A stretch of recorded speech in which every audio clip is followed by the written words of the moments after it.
Amém. Glória a Deus. Hoje nós estamos aqui comemorando o Dia Verbo da Vida de Missões, onde, se eu não me engano, dia 10 de abril, o pastor Bud chegou aqui no Brasil e começou a ensinar a respeito dessa palavra da fé, começou a cumprir o propósito daquilo que Deus tinha colocado no coração dele. Olhe para o irmão que está do seu lado e diga: você tem um propósito dentro do seu coração. E foi Deus que te deu. Ninguém é chamado à toa. Ninguém... Não, isso aí você não precisa responder. Isso aí eu que estou falando. Ninguém é chamado à toa. Você não precisa repetir isso. Para servir ao reino. Cada um de nós tem um propósito. A gente tem uma função. A gente tem uma função no corpo local. Porém, a gente também tem um propósito que é para ser concretizado, conquistado por nós. E esse propósito é a nossa missão junto ao Evangelho de Cristo, a missão no reino, onde a gente tem algo a ser feito para alcançar outras pessoas, para alcançar outras vidas. Não existe essa coisa de você dizer: eu amo Jesus Cristo, eu recebi Jesus como Senhor e Salvador, e você não ter um propósito para ser cumprido. Todos nós temos um propósito, um alvo, algo que o Senhor colocou como missão, como algo que vai arder dentro de nós, para que nós possamos fazer, para que nós possamos contribuir com o avanço do reino. E pastor Bud, quando ele estava fazendo o rema, Deus falou com ele para ele ir para o Brasil, né? Desculpa, que a gente, como nós somos brasileiros, tem o costume de dizer vir. Para ir ao Brasil, ele era um americano, morava no Alabama, ele era bem aquele americano típico, caminhoneiro, bem do interior, ele era uma pessoa que tinha uma vida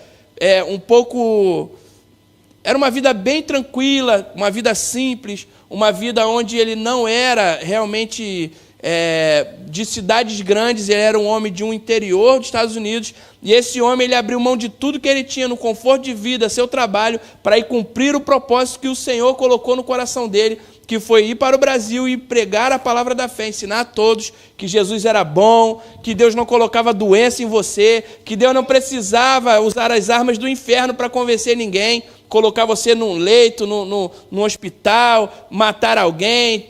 Deus não usa essas ferramentas, amados. Isso aí é ferramenta do inferno. Deus ele te convence pelo amor, pela palavra, ele te ensina que ele está aqui numa posição de pai e quer cuidar de você. E ele começou a pregar a respeito disso, e as pessoas achavam um pouco estranho, porque no Brasil isso era o que era ensinado, o evangelho do terror. As pessoas diziam: ou você se converte ou você vai para o inferno, vai morrer, vai ficar doente. Se você não aceitar Jesus, você vai ver. Era capaz de cair um raio na sua cabeça. E as pessoas, por medo, aceitavam a Cristo. E ele mostrava, ele falava: olha, Jesus Cristo te amou, e ele tem para você cura, ele tem para você provisão. E as pessoas achavam aquilo estranho. E ele ia até as pessoas e falava: você está sendo curado agora. E as pessoas ficavam curadas. Porque em Marcos 16, versículo 15, diz: ide por todo mundo pregar o evangelho a toda criatura. Só que no capítulo 20, no versículo 20 de Marcos 16, você vê o resultado disso. Eles iam, pregavam, e os sinais seguiam a palavra que era pregada por eles. Amém. E assim como lá no evangelho de Marcos, lá antigamente, os primeiros discípulos, aqueles que receberam o comando de Jesus Cristo, o ide, eles pregavam e recebiam, e os sinais acompanhavam a palavra que eles pregavam. Assim também acontecia na vida do pastor Bud, assim acontece na nossa vida, e assim também acontece na sua vida, se você crê na palavra. E pastor Bud chegava e orava por pessoas, e as pessoas eram curadas. Pessoas levantavam de cadeira de roda, pessoas eram curadas de diversas doenças, cegueira, surdez, um monte de coisa, e aquele homem começou a provar, através de sinais, que a palavra era verdade, e que Jesus Cristo amava cada um, e que Jesus ele amou o mundo, e ele não veio para julgar o mundo, mas veio para salvar o mundo, assim como está em João 3,17. Amém, amados? Amém. E esse homem, ele acreditando nessa palavra, chegou lá no Paraná, depois ele foi para São Paulo e começou o ministério, e depois ele foi para Paraíba, para Campina Grande, e começou lá a igreja, onde hoje é a sede do ministério, é a igreja mãe, é um prédio muito bonito, excelente, cheio de gente. E se você for ver Campina Grande hoje, toda a cidade foi impactada pela visão que esse homem levou para aquele lugar. Hoje, a própria Igreja Verbo da Vida é referencial para as emissoras de TV, os eventos que faz, as obras sociais. Hoje, lá na Paraíba, existe um projeto social que o mundo inteiro vai até lá para copiar esse projeto social, que nasceu de onde? De uma visão que foi tomada no coração e foi cumprida através da vida do pastor Bud. Ele ouviu a direção de Deus, ele foi até o Brasil e pregou o evangelho, ensinou pessoas, e através dessas pessoas que foram ensinadas pela palavra, elas começaram também a cumprir o propósito que Deus colocou no coração delas, começaram a servir, e hoje estão fazendo coisas extraordinárias e maiores ainda do que as que o pastor Bud fez. Essa é a nossa missão. Você, como cristão, você tem como missão de vida você ser melhor do que aquele que te ensina. Porque nós fomos comissionados para sermos aperfeiçoados. E aquilo que é depositado na nossa vida é para aperfeiçoar o seu irmão. E eu quero falar um pouco com vocês a respeito de ser um servo, de ser um ministro, ser aquele que leva a boa nova, aquele que prega para as pessoas. Amém, amados? Você está comigo? Estou achando você muito quietinho hoje. Então, você pode abrir comigo lá em Efésios 4, versículo 8? E eu convido você depois, quando acabar o culto, encerrar o culto, vir aqui para você conhecer o pastor Bud, a Mama Jen. O pastor Bud já está com Jesus. A Mama Jen, ela é vice-presidente do ministério. O pastor Bud passou a presidência do ministério ao bispo Guto. Está ali. Guto, quem conhece aqui o Guto? É muito gente boa. Rapaz, que homem simples. É um homem que ele senta com você na mesa de um grande restaurante e também senta com você no chão. Ele é um homem que ele não vê o lugar que ele está, ele vê com quem ele está. As pessoas são importantes para ele. E a gente tem isso como exemplo de vida. Nós estamos aqui e no nosso coração as pessoas são importantes. Não aquilo que elas têm, não aquilo que elas fazem. Elas são importantes. Amém? Amém. Efésios 4, versículo 8 diz assim: por isso diz, quando ele subiu às alturas, levou cativo o cativeiro e concedeu dons aos homens. Ora, que quer dizer subiu, senão também que havia descido até as regiões inferiores da terra. 10, se você quiser, a minha versão é a corrigida e fiel, é essa mesmo. Versículo 10, aquele que desceu é também o mesmo que subiu acima de todos os céus para encher todas as coisas. Ele mesmo concedeu uns para apóstolos, outros para profetas, outros para evangelistas e outros para pastores e mestres, com vista ao aperfeiçoamento dos santos, para o desempenho do seu serviço, para a edificação do corpo de Cristo. Então, você já aprende aqui. Eu não vou falar a respeito dos 5 dons ministeriais, nem do ministério de socorros. Eu vou falar hoje a respeito de ser ministro. Amém. Olha para o seu irmão que está do seu lado e diga assim: você é um ministro. Se você recebeu Jesus como Senhor e Salvador da sua vida, você tem como comissão de vida ser um ministro.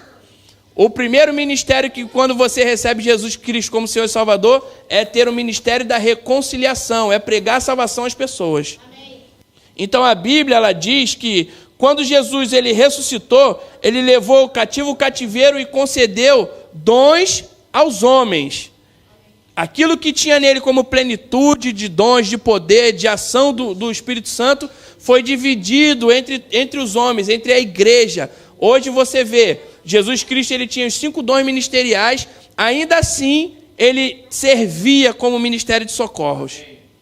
E ele nos deixou como exemplo essa questão de servir. Ele pegou e ensinou, por exemplo, todos aqueles que estavam perto dele. Eles viam, não só ouviam a ministração da palavra, como também viam o exemplo vivido pela vida dele.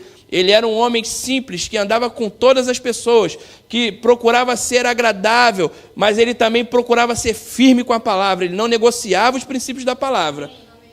Ele comia e bebia com as pessoas, porém, ele, em todo o tempo, ele estava ali pregando o evangelho, ensinando as coisas do reino, os benefícios do reino, o amor de Deus, alcançando as vidas. Amém, amados? Amém. Vocês estão me olhando com a cara de assustado, eu não estou entendendo isso.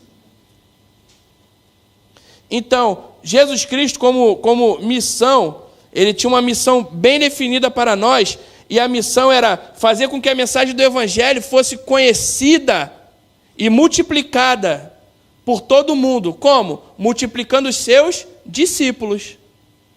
Jesus, ele em todo tempo, ele pegava pessoas, treinava pessoas, enviava pessoas.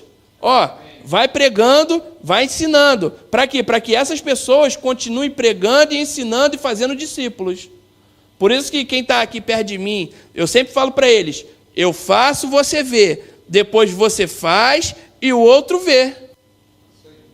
Eu faço, você vê eu fazendo, depois eu coloco você fazendo. Aí você está pronto, vejo que você está legal, eu já falo para você assim, agora você tem a missão de fazer e ensinar outro. Você vai fazer, o outro irmão vai ver, quando ele estiver bem, você vai passar essa missão adiante. Agora você que está ensinado, está pronto, vai ensinar outros. Jesus fazia da mesma forma. Ele pregava, ensinava, quando as pessoas estavam aptas, ele dizia, vai lá e vai pregar. E elas começavam a pregar. Depois que ele via que elas estavam aprovadas, ele dizia, agora vocês vão fazer discípulos. E você vê em Marcos 16 ele falando isso. Ide por todo mundo, pregar o evangelho a toda criatura. Quem crê e for batizado será salvo. Né? Então, ele mandou as pessoas irem pregar. Porque outros iam crer e iam continuar a pregação do evangelho.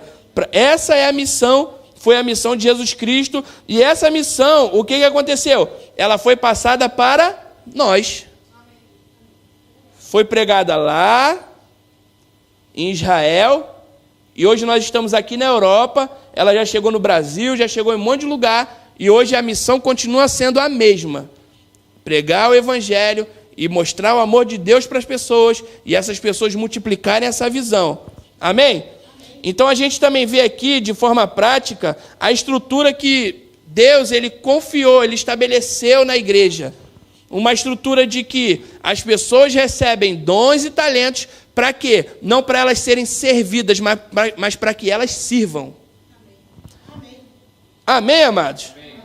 E você vê que elas receberam diferentes dons e talentos. Por quê? Porque se só existisse pastor na igreja, quem ia receber como ovelha? Se não existisse o músico, se não existisse o diácono, se não existisse o mestre. Gente, estou com dificuldade de falar existisse o mestre. Hã? Se não houvesse, é mais fácil, Eu estou no existisse, ficou difícil para mim aqui falar. Deixa eu beber uma água. Essa água é minha? Amém. Amém. Kendrick quer água, está com a sede, atravessou o deserto do Saara. Dá água para esse menino. Então, amados, todos nós recebemos uma tarefa, uma missão, onde nós precisamos cumpri-la. E a estrutura que Deus criou para que essa tarefa fosse cumprida, ela foi uma estrutura estabelecida de forma organizada.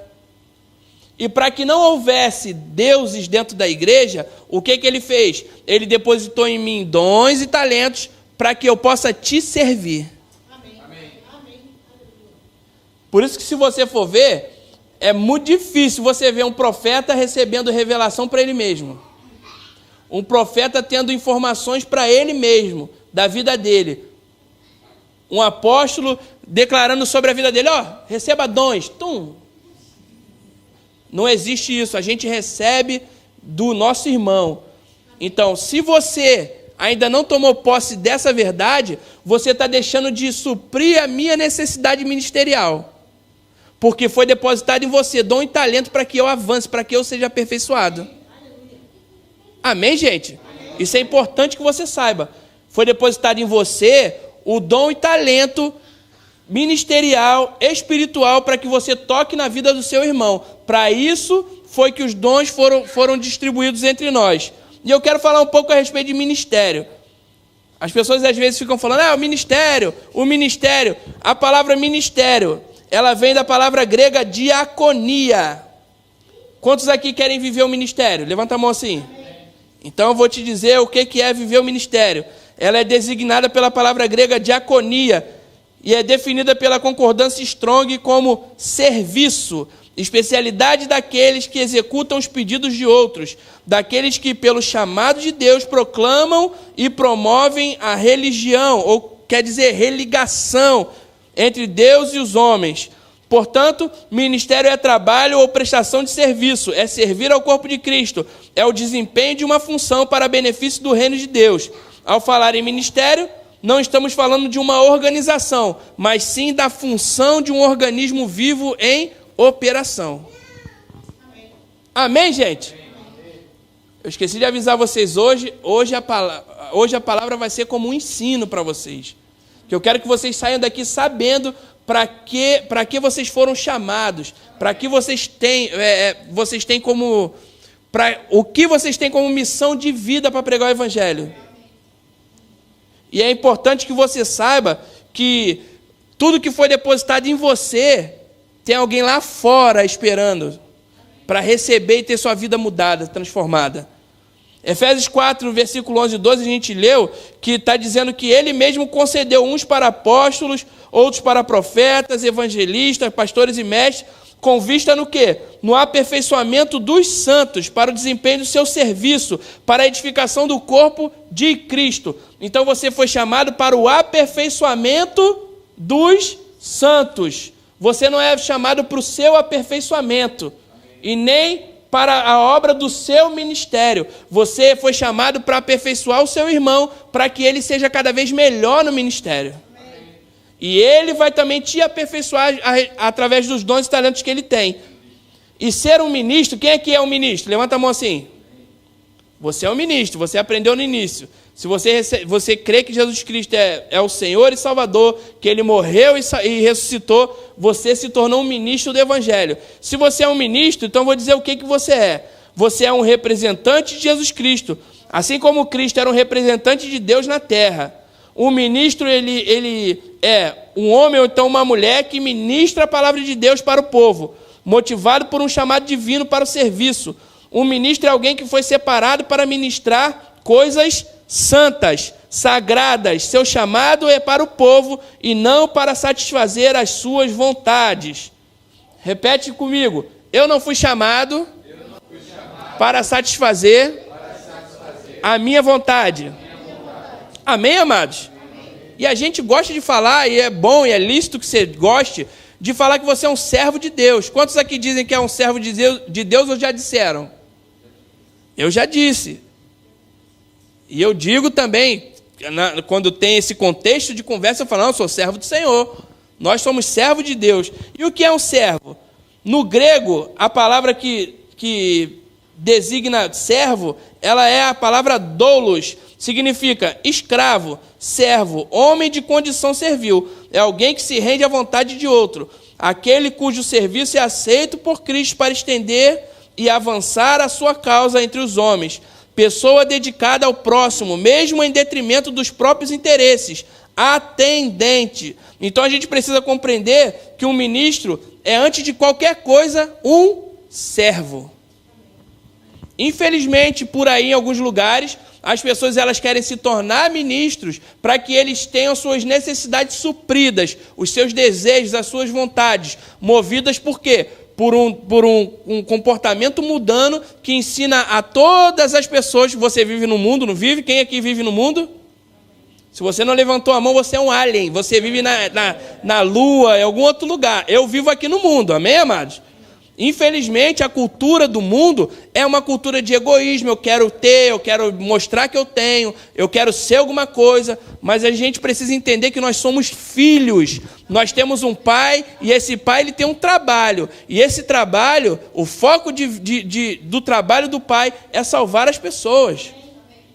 Então, você como filho, você faz igual Jesus Cristo deixou como exemplo. Ele se doou, morreu por nós, e você se doa pelas pessoas também. Amém. Infelizmente, tem muita gente por aí, né, que gostam de tirar proveito da fé das pessoas para que elas possam recolher coisas para o seu benefício próprio. Tem ministros que eles têm algum tipo de necessidade e eles param perto de alguém que eles veem que tem uma condição financeira e, infelizmente, eles param e começam a se lamuriar. E eu, quando estava na Suíça ministrando lá em Winterthur, eu lembro que eu conheci uma missionária e nós fomos pregar lá, foi um culto maravilhoso na igreja do pastor Michel, o mover de Deus foi muito forte lá, pessoas caíram, foi muito bom lá o que Deus fez. E aí começamos a conversar com as pessoas, e veio uma irmã, e ela saiu lá aqui se fala casa de banho, né? Meu primo chegou há pouco tempo, o banheiro, ela saiu do banheiro e veio falar comigo. Ela falou: pastor, olha só, não aguento mais, eu vou ter que falar. Eu tomei até um susto. Aí ela veio me contar. Há muito tempo atrás, chegou um missionário aqui, antes foi uma missionária, e essas duas pessoas tiveram o mesmo comportamento ruim. Elas chegaram na minha casa como visitante, e eu paguei para que elas viessem para a Suíça para pregar o evangelho. Eles se denominavam missionários, eles chegaram até na minha casa, eu as levei para a casa de pessoas que tinham uma boa condição financeira, porque, amado, se você nunca foi na Suíça, deixa eu te contar como é que é. Todo mundo lá, aparentemente, tem uma excelente condição financeira. Você chega lá e fala: todo mundo aqui é rico. Você imagina o rico da Suíça. Se todo mundo que é mais ou menos na Suíça, você olha, você fala: esse é rico, imagina o rico da Suíça. E essa senhora, ela levou missionários para pegar o evangelho para pessoas que eram literalmente ricas na Suíça. E esses missionários, no momento que eles tinham de intimidade com a pessoa que estava na casa, começavam a se lamuriar, a falar as suas necessidades para tentar tirar proveito dessas pessoas que eram ricas, para tentar arrancar algum recurso. Olha que coisa feia. Você acharia bonito um comportamento desse? Então, mas infelizmente aconteceu. Aí o que tem a ver isso com essa mulher? Tem a ver que ela estava sentada e Deus começou a falar para ela assim: pega uma oferta e dá na vida desse pastor. E, gente, sem brincadeira, eu pregava ali naquele lugar e eu olhava para ela e achava que ela não estava gostando da palavra. Porque ela estava bem séria, bem assim, com a cara fechada, olhando, prestando atenção, mas bem séria, não dava gostei disso aí, muito feedback de que ela estava gostando, tipo o Anderson assim, ó. A gente sabe que ele está gostando, mas ele é bem sério, tá vendo? Ela ficava assim, bem séria. E aí, de repente, aquela mulher vem até mim e vai contar a história. Ela falou que teve uma coisa na igreja onde as pessoas se levantaram para fazer uma oferta, para adquirir alguma coisa. Eu não lembro o que foi. A igreja inteira se uniu para comprar alguma coisa. E aí, ela tinha pego um dinheiro, e esse dinheiro, ela chegou lá na igreja, ela pegou uma quantia maior do que ela precisava nessa oferta que ela ia dar, e ela tirou e deu essa oferta para a igreja, para comprar alguma coisa que eles se uniram, e o restante desse dinheiro ela guardou. Só que quando ela foi procurar, ela perdeu esse dinheiro. Ela não sabia onde estava. Não sabia onde estava. E isso aí passaram mais ou menos uns 3 ou 4 meses que ela me disse. Ela me disse ali na hora, né? Já havia 3 ou 4 meses que ela não sabia do paradeiro desse dinheiro. Aí, ela tinha ido ao banheiro, e quando ela estava lá no banheiro, ela foi mexer na bolsa dela, ela olhou num cantinho assim, tinha um saquinho. Quando ela botou a mão, o que estava lá dentro? Esse dinheiro que ela havia perdido. E aí, na hora que ela achou o dinheiro, Deus falou para ela: oferta na vida do pastor. Aí começou a guerra. Eu não vou ofertar. Eu não vou ofertar porque eu não sei quem é ele, eu não sei de onde ele veio, eu já fui machucada, já fui envergonhada por missionários que chegaram, e eu nem estava lá como missionária, amados. Eu fui convidado como pastor do Ministério Verbo da Vida para pregar lá na Suíça. Eu fui pregar numa igreja que faz parte do meu ministério, convidado pelo pastor. Eu não era um missionário que estava vindo para lá servir naquela igreja, ou servir alguma coisa lá. Não. E aí, ela falou: não vou dar, não vou ofertar na vida dele, não vou ofertar. E andou para um lado e para o outro, ela me contando: pastor, eu não sei se o senhor viu, mas o senhor estava aqui falando com a irmã, e eu estava ali conversando com uma irmã no final do culto, e Deus falou comigo assim: ó, compra uma Bíblia e oferta para ela, porque ela tinha aceitado a Cristo naquela hora. E eu fui lá, comprei uma Bíblia e ofertei na vida da irmã. Falei: oh, você vai ser muito edificada, lê essa Bíblia, vai ser uma bênção para a sua vida. E eu falando com ela, e essa irmã, ela disse que passou por mim umas 4 ou 5 vezes. E Deus falando para ela: oferta, para de ser teimosa, oferta na vida do pastor. Aí ela me contando isso, ela falou: pastor, muito bem, está aqui, ó, toma a oferta. Amados, eu não pedi nada, eu não pedi oferta para a igreja, eu não pedi oferta para essa irmã, eu não pedi nada a ninguém. E o Senhor foi quem moveu o coração das pessoas para ofertarem na minha vida. É muito feio isso. Infelizmente, a gente tem maus exemplos na televisão, em outros lugares, de pessoas que você vai ouvir uma ministração, é uma petição de dinheiro sem fim. Amém, amados?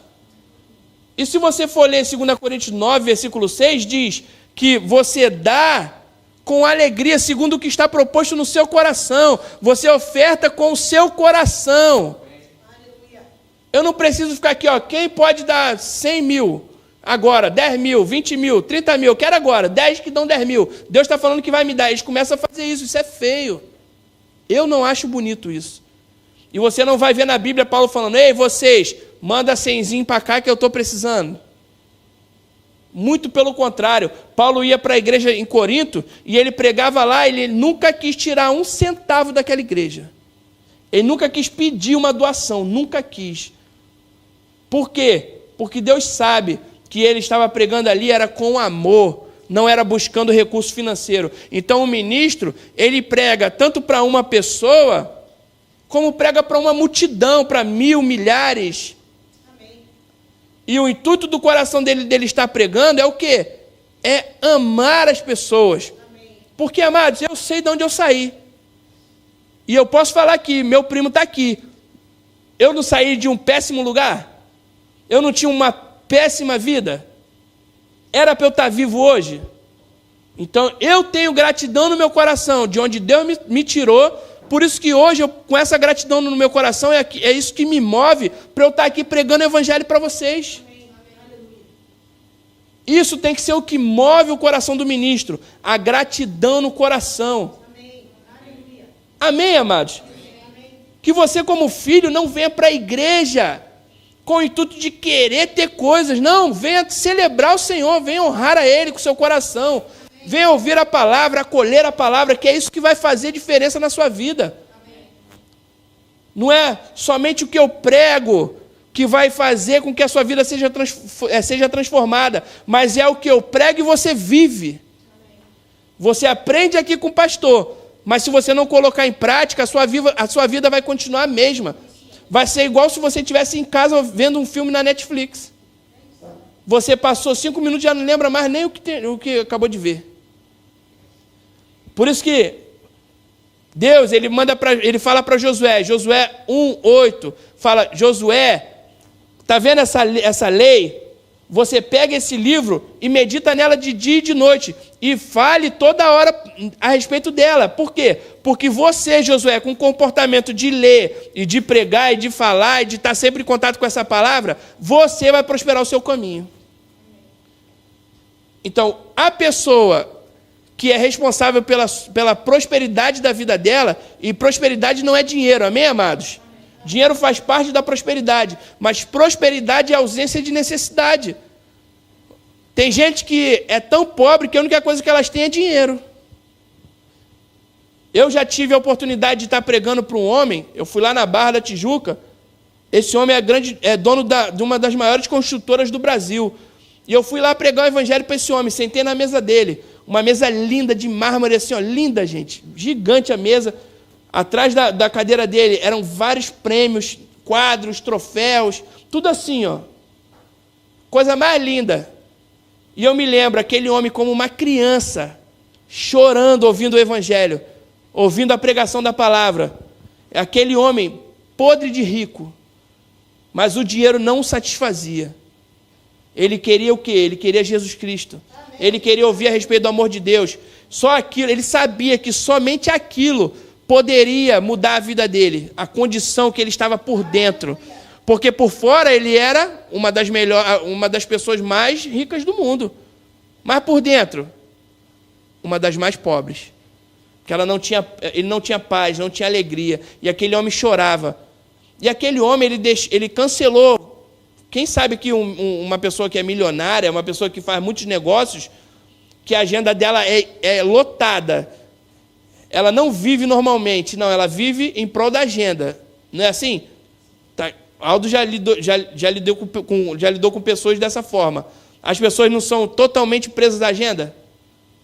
Elas não se movem, elas não fazem nada sem olhar, não, tem um compromisso daqui a meia hora. Daqui a 40 minutos eu vou comer, eu tenho que comer em meia hora, porque daqui a pouco já tem outro compromisso aqui. Elas fazem isso o dia inteiro. E esse homem, ele reservou 2 horas do dia dele, ele cancelou tudo que ele tinha para ouvir do Evangelho. E ele não sabia o que ele fazer para agradecer a gente. Ele me abraçava, ele dava beijo na minha cabeça, e ele me soltava, e ele me abraçava toda hora, e não sei o que, eu estava assim, ai meu Deus do céu, esse homem, ai meu Deus, e eu rindo, eu falando, meu Deus, esse homem está me abraçando o tempo inteiro. A gratidão dele, ele não sabia o que fazer. E vou te contar um segredo, não pedi 1 centavo para ir ali, e quando eu saí dali também saí sem 1 centavo. Mas eu te garanto que no céu eu tenho uma recompensa daquilo que eu fui fazer naquele dia. Isso tem que ser o que move nosso coração, amados. Amém, amém, amados? Amém. Mateus 20, 25 diz assim: então Jesus, chamando-os, disse: sabeis que os governadores dos povos os dominam e que os maiorais exercem autoridade sobre eles. Não é assim entre vós. Pelo contrário, quem quiser tornar-se grande entre vós, será esse o que vos... E quem quiser ser o primeiro entre vós, será vosso... Fala, gente. Não está ali atrás escrito? Então, será vosso servo, tal como o Filho do Homem, que não veio para ser servido, mas para servir e dar a vida em resgate por muitos. Então, nessa passagem, você vê que Jesus deixa claro alguns princípios importantes que a gente tem que tomar para a nossa vida. Um deles, na igreja, a forma de agir é diferente da forma que o mundo faz. Está escrito ali, não é assim entre vós. Ele está falando que os governadores, eles agem com peso, com autoritarismo sobre as outras pessoas. Eles agem sendo servidos, tendo as suas necessidades supridas. E aí ele diz, não é assim entre vós. Então, como é que é entre nós? Amém, amados? Amém. É isso que acontece. Entre nós servimos uns aos outros. Quer ser grandão no reino de Deus? Quer ser o bom, o cara? Irmão, seja aquele que serve a todo mundo. Amém, amém, gente? Amém. Ministros não dominam nem exercem autoridade, mas autoritarismo. Amém, amados? A autoridade ela é reconhecida, não imposta. A autoridade imposta ela é autoritarismo. A pessoa tem que colocar a posição que ela tem na frente para dizer, você tem que me obedecer porque eu sou o presidente da república. Isso é autoritarismo. A pessoa quer exercer, obrigar a pessoa a fazer aquilo que ela quer. Não é assim na igreja. Na igreja a gente reconhece que existe sobre alguém um chamado de Deus, algo que transforma a vida dela, e algo que pode mudar a minha vida. A gente honra esse chamado. Amém. Existe uma série, eu até aconselho você a assistir, chamada Band of Brothers. Eu acho que é na HBO, essa série. É top. Quem gosta de filme de guerra, essa série é top. Mas a parte que mais me impactou nessa guerra, nessa série, foi quando um homem que antes ele era um oficial e ele maltratava todo mundo que era da companhia dele, ele se vê menor do que aquele que antes era um subordinado dele. Mas esse que era um subordinado dele foi um herói de guerra. O homem estava ali firme, lutou do lado de todo mundo, brigava quando as pessoas queriam tirar ele, quando ele se tornou oficial. Ele ia para frente de batalha, o pessoal dizia, não, você não pode ir, você é um oficial, você tem que ficar aqui para você dar as orientações. E aquele homem ele se dedicou, ele abraçou os seus irmãos. Por isso que é o nome da série. Então ele tomou aquilo ali. E aí, em determinado ponto do filme, ele está num quartel e chega esse oficial que oprimia todos. E ele fala com ele, e aí, fulano de tal? Menosprezando, sabe? Não querendo... honrar aquilo que estava sobre a vida daquele homem. Por quê? Porque ele antes era superior a ele, militarmente falando. E aí esse homem ele fala, ops, fulano de tal, da patente, tipo, capitão não sei o quê. Capitão Nutella, vem aqui. Aí chama ele. Aí o homem vem. Aí ele, você não presta continência ao homem, mas sim ao cargo. E aquele homem ele para, maior vergonha, passou na frente de todo mundo. Teve que voltar, prestou continência. Aí ele, dispensado. E o homem foi. Gente, a gente não serve aqui olhando o homem, a gente serve aquilo que Deus colocou na vida da pessoa. Eu sirvo a alguém que está aqui porque eu sirvo ao próprio Deus, eu reconheço que essa pessoa tem um chamado de Deus sobre a vida dela, por isso eu a sirvo. Por isso que você serve o seu líder, o seu pastor, o seu irmão. Sabe por quê? O seu irmão hoje pode estar na posição de ovelha na igreja, não está ativo.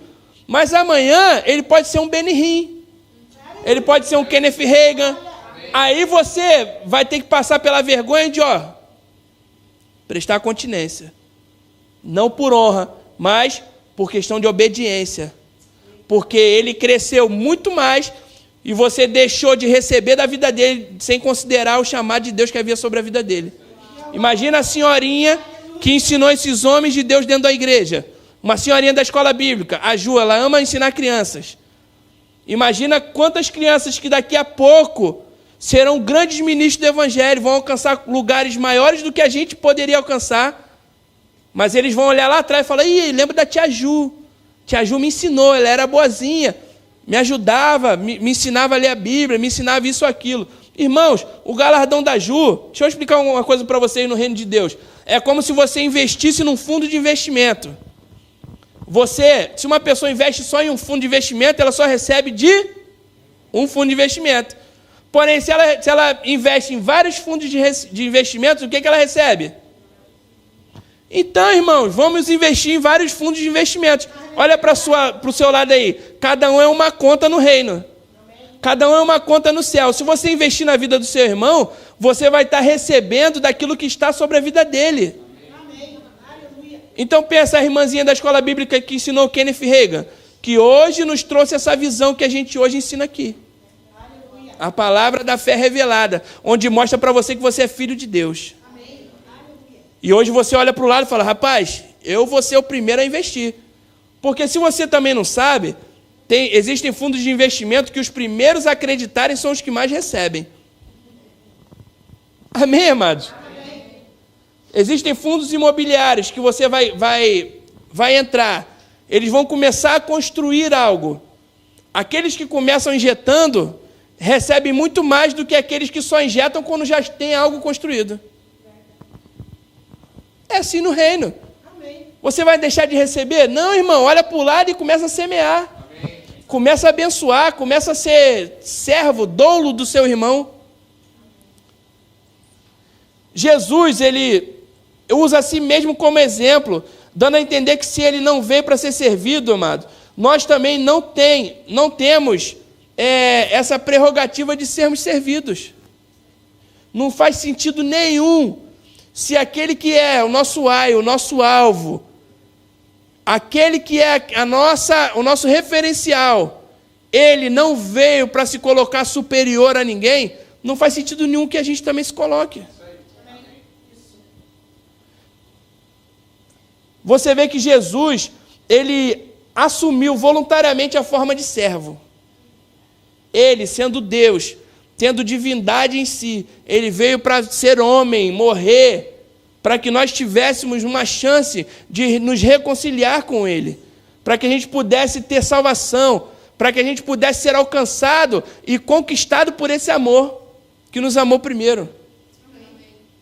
Irmãos, graças a Deus vocês aqui sabem que ser crente não é viver carrancudo, não, é um privilégio. Amém. A gente brinca, zoa todo mundo, a gente está sempre feliz, arruma desculpa para se reunir, para fazer churrasco, para fazer hambúrguer, para fazer não sei o quê. Isso é ser crente. Amém. Infelizmente, a religiosidade ensinou no mundo inteiro que ser crente é viver engravatado e falar com a voz diferente.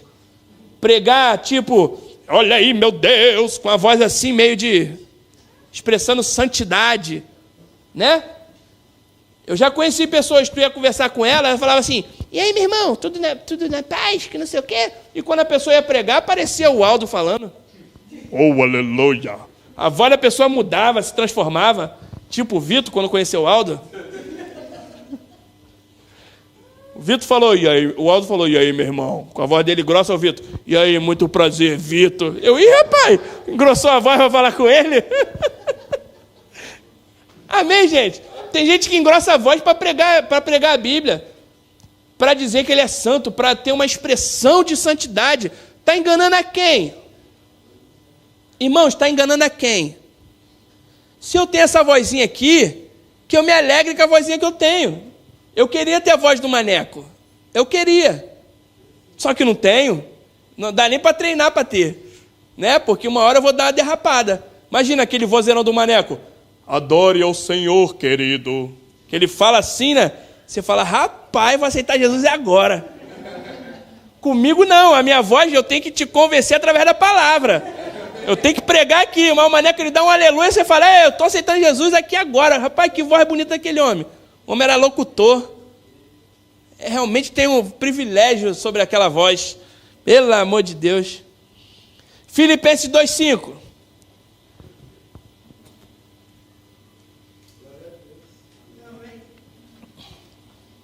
A voz do André, viu? Bonita. Glória a Deus. Eu não tenho voz assim. Queria, gente. Não veio sobre mim esse negócio. Filipenses 2,5. Tende em vós o mesmo sentimento que houve também em Cristo Jesus, pois ele, subsistindo em forma de Deus, não julgou como usurpação o ser igual a Deus. Antes a si mesmo se esvaziou, assumindo a forma de servo, da palavra grega que a gente aprendeu, doulos, tornando-se em semelhança de homens e reconhecido em figura humana. Lucas 22, 26.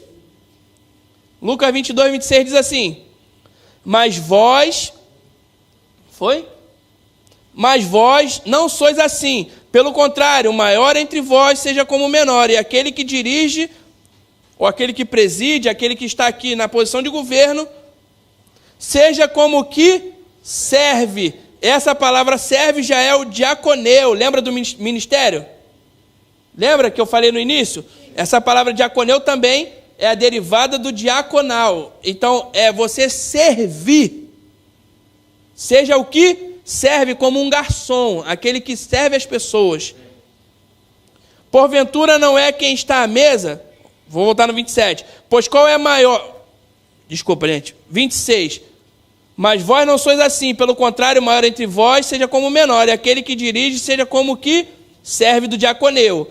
Pois qual é maior, quem está à mesa ou quem serve? Diaconeu de novo, o garçom. Porventura não é quem está à mesa? Pois no meio de vós eu sou como quem serve, diaconeu. Olha o exemplo que Paulo está dando. No meio de vocês, ele está falando que o maior é que serve, o maior é o que dá exemplo, e ele fala, no meio de vocês eu sou o que serve. E aí, ministros querem ser servidos. Vê se pode um negócio desse. Pode ou não pode, gente? Aí eu faço a pergunta, ministério ou religião? Qual que você faz parte? Vamos ver o que é ser ministério. Falando de ministério, o grande erro das pessoas é achar que viver o ministério se trata de receber de Deus uma capacidade sobrenatural para si. Não se trata de receber poder ou algo de Deus para nós. Se trata de transmitir as virtudes de Deus para que através de nós todos recebam de Deus. Amém. Isso é ministério. Todos, através de mim e de você, vão receber de Deus. Pode, Anderson, acho que o pessoal dá calor. Você pode aumentar só um pouco, meu filho, por favor? Jesus, ele veio à terra para se doar por nós, e a igreja, ela foi estabelecida para continuar esse chamado. Então, diga para o seu irmão, eu vim para me doar a você. Amém, amados? Seja com um sorriso, seja com um abraço. Se você ainda não sabe, irmão, uma coisa fácil para você. Eu ainda não conheço a Bíblia, mas você conhece o abraço? Conhece o sorriso? Aperto de mão. Pronto, já começa a servir. Amém. Já está apto. Amém. O conhecimento vem com o tempo. Porém, eu duvido que sobre a sua vida não exista nada que você não possa servir o seu irmão. Amém. Amém, amados? Amém. Tem alguma coisa que você pode contribuir para o avanço do reino. Gui, mas eu ainda não estou muito firme. Irmão, se a gente for esperar para estar firme, para fazer parte, vou te dizer uma novidade, vai ficar difícil você estar firme. Porque eu posso falar para vocês, quando eu me converti, só Jesus na causa mesmo. E literalmente, só Ele na causa. Porque se eu fosse esperar estar bonzinho, com coração bom, ser mais calmo, levar desaforo para casa, esses tipos de coisas, se eu fosse esperar eu me tornar essa pessoa, eu não estaria mais na igreja. Se você está esperando essa grande transformação anteceder a sua vinda para Jesus Cristo, irmãos, vai ficar difícil para o seu lado. Amém? Amém. Você pode abrir em 1 Coríntios 12, 6.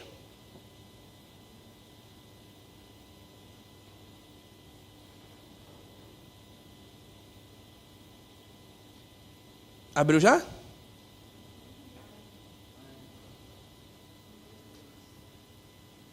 E há diversidade de operações, mas é o mesmo Deus quem opera tudo em todos. Amados, existe uma diversidade. Só que para que Deus possa operar tudo em todos, o que tem que ter aqui dentro? Todos. Porque se você estiver aqui dentro com o chamado que Deus colocou na sua vida, a diversidade de operações, tem uma versão que fala diversidade de chamados ou de dons. Se você estiver aqui dentro, então você vai estar trazendo o seu tudo, e o seu tudo vai tocar em todos. E o tudo do outro irmão vai tocar em todos. Então nós aqui dentro reunidos, nós somos a plenitude de Cristo. Amém. Esse negócio de Cristo em casa não é bíblico. Amém. Sabe por quê? Porque você já viu um braço andando por aí? E uma perna? Sozinha, assim. Uns dedinhos andando assim, só na família Adams. Que tem aquela mãozinha que anda sozinha, né? Mãozinha anda para todo lado. É só ali, irmãos. Se você for ver, mesmo aqui em Efésios 4, lá no finalzinho, você vai ver que nós fazemos parte de um corpo, nós somos membro de um corpo.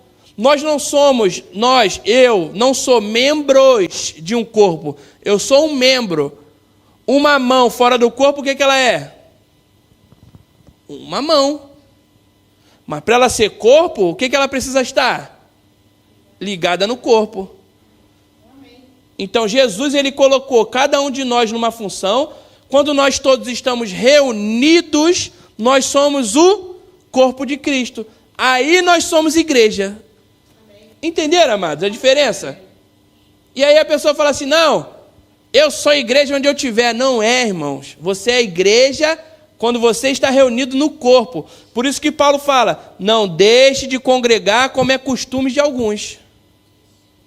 Porque quando você está fora do corpo, você deixa de receber o nutriente necessário para que você cresça. E você acaba não se fortalecendo junto com o corpo. Porque, irmão, vai para o ginásio e começa a levantar peso só de um lado. Você vai ver o que vai acontecer.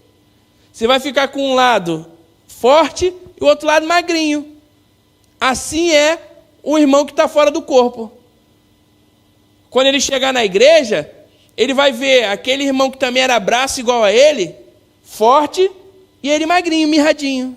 Por quê? Porque ele não está exercitando, ele não está recebendo nutriente, ele não está fazendo aquilo que ele foi comissionado para fazer, para que seja gerado nele o crescimento. Amém. Por isso que quando a gente vai na academia, no ginásio, a gente malha todos os membros. Amém. Senão vai ficar igual aqueles homens que são a coisa mais esquisita do mundo. Você vê o homem fortão e embaixo a canela é fininha. Quem já viu assim? Não é estranho aquilo? Por quê? Porque ele só quer malhar peito e braço. Eu tive um amigo que ele era assim, lá no Rio de Janeiro. Ele só malhava peito e braço. Então, ele vivia de calça. E a gente malhava no mesmo ginásio, a gente se exercitava no mesmo ginásio. Quando a gente estava lá, todo mundo malhando, o homem era um monstro. Até que um dia a gente foi sair, a gente foi na praia, e aquele homem me botou uma bermuda. Gente, ele foi realmente o alvo do grupo, todo mundo ria da perna dele, porque ele não malhava a perna de jeito nenhum. A perna dele era fininha, fininha, fininha. Ele era fortão aqui em cima e fininho lá embaixo. Por quê? Porque não exercitava. Amém, gente? Eu uso exemplos naturais para você entender que o sobrenatural é igual ao natural. Se você não come, você não se alimenta. Você não recebe nutriente. Se você não exercita a sua fé, como? Recebendo a palavra e praticando a palavra, falando a palavra, você não vai crescer nisso. Se você é um crente que vive de boca fechada, vou te dizer agora a revelação da tarde. Você vai ser um crente que vai viver com a boca fechada, nunca vai estar comendo nada, nunca vai estar desfrutando dos benefícios do reino. Porque você mesmo não vai e ora por alguém, você não vai declara cura sobre a vida de alguém, você não vai prega salvação para ninguém, você não vai expulsar demônio. Eu tinha sonho de expulsar demônio, mas alguém pode ter. Eu vim de uma religião onde eles se manifestavam. Então, quando eu me converti, eu falei, agora eu sou inimigo deles, agora ele vai ver só. Porque o diabo falava para mim que ele era poderoso. E quando eu aprendi na Bíblia que Deus é muito mais poderoso do que tudo isso, eu queria testar. E graças a Deus que eu sempre fui ousado. Graças a Deus. Eu olho meu primo aqui, a gente sempre fica conversando. A gente aprontava, gente. A gente sempre foi ousado. Tanto eu quanto ele. A gente andava no muro do condomínio, a gente passava... Não copiem isso, gente, por favor. A gente era criança. A gente pulava de uma janela para outra do prédio. A gente era ousado, a gente queria fazer coisas ousadas. Para você ver, eu criança eu fazia isso. Quando eu cresci, eu continuei ousado. Aí quando eu vim para o evangelho, eu ia ficar como? Ousado. Assim como Paulo. Paulo, ele era o perseguidor da igreja. Pegou cartas, falou, eu vou lá, eu vou acabar com essa bagunça. Porque ele achava que aquilo que os homens estavam fazendo, pregando a Jesus Cristo, era a maior heresia do mundo. E ele, com toda ousadia e determinação, ele foi lá e foi combater aquilo. Até que Jesus foi falar com ele. Jesus falou com ele, ele se converte, e aquele homem ficou ainda mais ousado quando ele recebeu o chamado e entendeu que aquilo que Jesus Cristo vinha ensinando para os discípulos era correto. Que Jesus veio ensinar o amor. E Jesus falou para ele, ó Paulo, você agora vai pregar para os gentios, porque para os judeus já está cheio lá a casa. Que lá em Jerusalém já estava cheio de pregador. Jesus viveu ali, ensinou para um monte de gente, pelo menos 12 tinha. Não é? Então, Paulo foi comissionado, na mesma ousadia que Paulo tinha para pregar, para combater o evangelho, ele também teve para pregar o evangelho. Só que ainda com maior intensidade, porque aí ele começou a doar a sua vida. Foi preso, chicoteado, quase morto. Mas ele continuava. Sofreu naufrágio, mas ele continuava. Assim, quando eu recebi salvação, quando eu entendi que era Cristo, que viver Jesus Cristo é viver liberdade de vida, e eu aprendi sobre a autoridade que eu tinha, eu queria fazer a prova dessa autoridade. E eu comecei a orar pelas pessoas, para tudo que tinha. É para quê? Para cura? Vou orar, para ver se cura mesmo. Vou orar, e estou crendo na palavra, e vou orar. E eu me desafiava, ia lá e orava. Que aí, isso que eu acho engraçado, amados. Eu, antes de ser cristão, eu não tinha vergonha de nada. Aloprava. E depois de crente, comecei a ter vergonha de algumas coisas. Aí eu fiquei pensando, falei, não, tá certo não. Agora que eu tenho que ser doido mesmo. Eu vou e vou botar a mão e vou orar. Porque, irmãos, deixa eu falar uma coisa para vocês. Só não cura alguém quem não ora. Eu lembro do exemplo do Herênio. O Herênio, quando ele recebeu, ele aprendeu do pastor Bud, ele recebeu essa palavra e aprendeu que existia um poder sobre a igreja que curava as pessoas. E ele foi, e ele começou a orar. Aí ele falou, Senhor, eu quero receber cura. E Deus falou para ele, rapaz, ora por alguém. Eu quero manifestar cura. Ele falou, ora por alguém. O primeiro ser que Herênio orou para que fosse curado foi o cachorro dele. E o cachorro foi curado. Aí o Herênio falou, opa, se funciona com cachorro, funciona com gente. Amém, amados? Amém. Se Deus curou um animal, por que não vai curar uma pessoa que ele ama, que é o alvo do amor dele? E esse homem, irmãos, procurem saber a respeito dele. Vocês vão ver cada coisa que Deus já fez através da vida dele. Por quê? Porque ele ousou pregar o evangelho, ele ousou acreditar na palavra. Então que a gente venha ousar também, amém, amados? Amém. E eu quero encerrar com vocês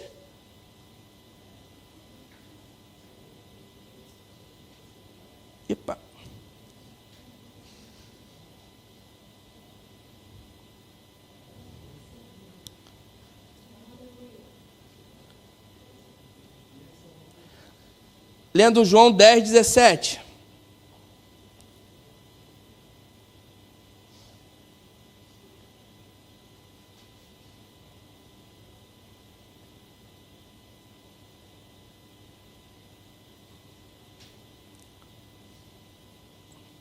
João 10, 17 diz assim: por isso o Pai me ama, porque eu dou a minha vida para reassumir. Ninguém a tira de mim, pelo contrário, eu espontaneamente a dou. Tenho autoridade para entregar e também para reavê-la. Este mandado recebi de meu Pai.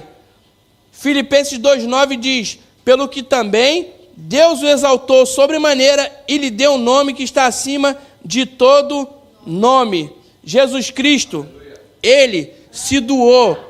E através dessa doação, de ele se entregar por nós, ele recebeu um nome que está acima de todo nome, e esse nome foi dado a mim e a você. Amém. Por isso que é importante demais que eu e você, a gente entenda que nós temos o chamado de ser, primeiro, aquele que serve. A palavra ministro, ela é derivada de huperete, vem do grego huperete. Sabe o que é huperete? Quantos aqui já viram aqueles filmes de viking? Amém, amados?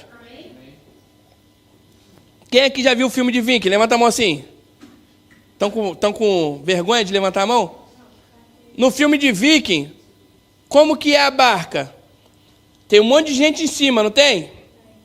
Tem aquele cara que comanda tudo, fica lá na frente, e ele faz aquela cena, né? Vamos atacar! Mas só que lá embaixo, existem pessoas que, para aquele barco estar se movimentando, estão lá remando. E remando em sincronismo. Esses homens, a palavra que diz a função deles é huperete, é o remador de baixa categoria. É aquele que está no background, está no backstage, aquele que está por trás, aquele que está servindo. Para quê? Para que a barca continue se movimentando. Ser um ministro é ser essa pessoa que está ali disponível em todo o tempo, para que as pessoas possam ser alcançadas, para que vidas sejam transformadas, para que as pessoas sejam aperfeiçoadas. Assim deve ser um ministro. Assim foi Pastor Bud. Assim é a Mama Jen. Eles abriram mão de um conforto, de um padrão de vida que eles tinham, de uma segurança de vida, família, cobertura familiar, amados. Eu sei, hoje, sair do seu país é algo muito difícil, porque você sai sem a sua estrutura familiar. Você deixa toda a sua base de apoio. Imagina esse homem. Nem a língua ele falava. Só falava inglês.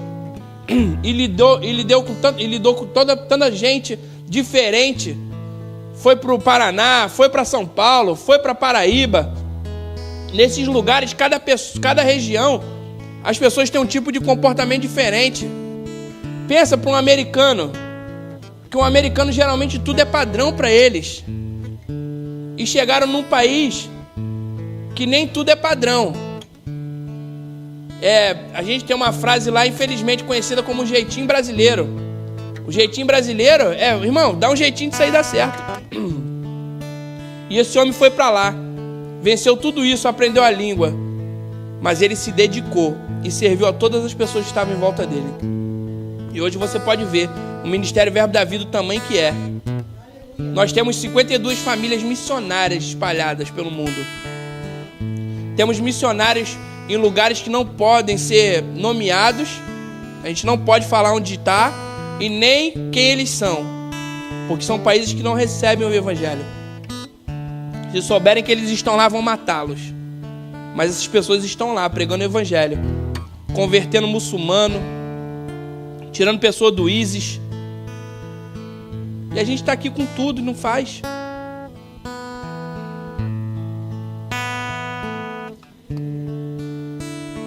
Queria te convidar a ficar de pé.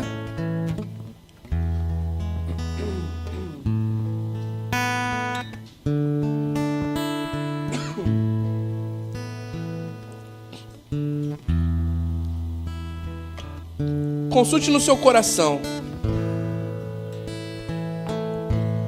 se não existe algo a mais que você possa fazer para que o evangelho do reino seja expandido. Consulte se você está pregando, se você está aproveitando a oportunidade que você tem para falar do amor de Deus para outras pessoas. Prega a religião não, irmãos. Prega o amor. Mostra para elas que Jesus Cristo não está querendo saber do pecado delas. Jesus Cristo está querendo saber da salvação delas. A palavra diz que Jesus veio não para julgar o mundo, mas para que o mundo fosse salvo por meio dele. E infelizmente tem muito crente por aí que se levanta como juiz de alguém, juiz de pessoas, querendo dizer que a pessoa pode ou não, se coloca em posição de porteiro do céu, quando Jesus não fez isso. Tem ministros por aí que só querem se aproveitar das pessoas. Eu tenho certeza, irmão, que você tem algo no seu coração que você sabe que você pode fazer para pregar o evangelho. Às vezes é não ajoelhar, é olhar para o alto e agradecer ao Senhor. Nós fomos almoçar no restaurante um outro dia e só no fato da gente abaixar a cabeça e agradecer pelo alimento, uma pessoa foi alcançada e foi tocada pelo evangelho e teve testemunhos de vitória que recebeu através de quê? De um pequeno gesto. A gente apenas agradeceu ao Senhor. A gente não se envergonhou de ser crente. Não é mais tempo de ser agente secreto de Deus. Amém, amados? Eu vou falar, a igreja só faz é bem.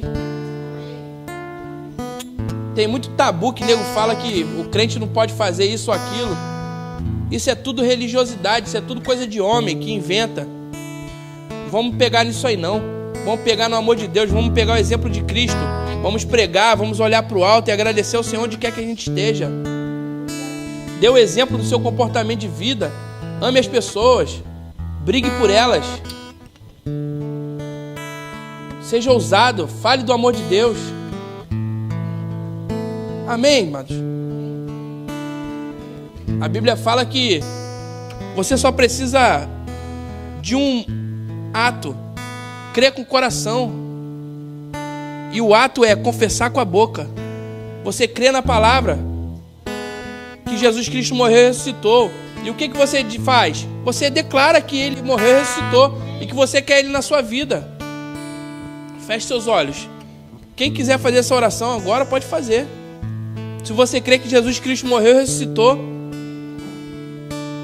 e que você quer que Ele esteja na sua vida como Senhor, que Ele transforme a sua vida, te dê uma nova história, te dê um propósito, te mostre, te revele o seu propósito, te leve a lugares extraordinários.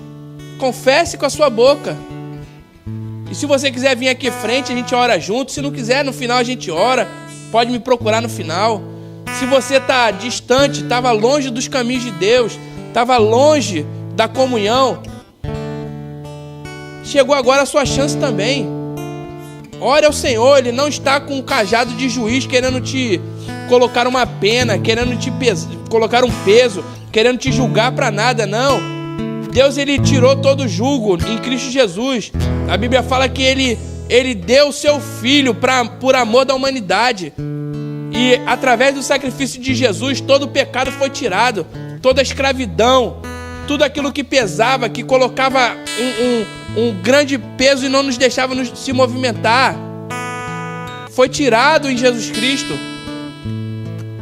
Nenhuma condenação há para aqueles que estão em Cristo Jesus. Nenhuma condenação há. Então condenação não faz parte de Deus, faz parte do inferno. Se você é filho, tome a posição de filho. filho, ele se arrepende e vem para os braços do pai. Ele fala: pai, olha, eu errei, pai, mas eu não quero continuar desse jeito. Eu errei porque eu fui fraco nesse momento, mas isso aí não vai te tirar da comunhão com Deus. Só você pode se tirar da comunhão com Deus. Obrigado, pai. Obrigado porque o Senhor a cada dia renova a sua aliança conosco. O Senhor a cada dia nos tira de um lugar de servidão. O Senhor a cada dia nos aperfeiçoa. O Senhor a cada dia nos transforma, pai. Obrigado pelo teu amor, pai, que nos tirou do lugar que nós estávamos, de um lugar de escravidão, de um lugar, pai, eu posso dizer por mim, eu que era viciado em tanta coisa, e o Senhor me tirou dessa prisão naquele lugar. Muito obrigado, Senhor, eu sou grato a Ti por isso. Eu sou grato a Ti, pai, porque eu me ajoelhava, eu derramava sangue sobre a minha cabeça, eu fazia sacrifício de animais, eu fazia tanta coisa querendo alcançar coisas. E quando eu aprendi que eu não precisava fazer mais nada disso para ter o Teu amor, para estar contigo, para viver bem, para deitar em paz, acordar em paz. Oh, pai, muito obrigado, Senhor. O que eu tenho no meu coração é que eu demorei foi muito para chegar a esse ponto. Muito obrigado, pai, porque hoje eu não perco mais tempo, eu corro para os Seus braços. Eu corro para estar em comunhão contigo, Senhor. Obrigado, pai. Obrigado pelo Teu Espírito Santo que nos convence de tudo. O Teu Espírito Santo que toca no nosso coração. O Teu Espírito Santo que nos dá uma novidade de vida. Obrigado, Senhor. Eu vou te dar um tempo. O Alan e a Amandinha vão tocar uma música. Se entregue ao Senhor, se renda a Ele.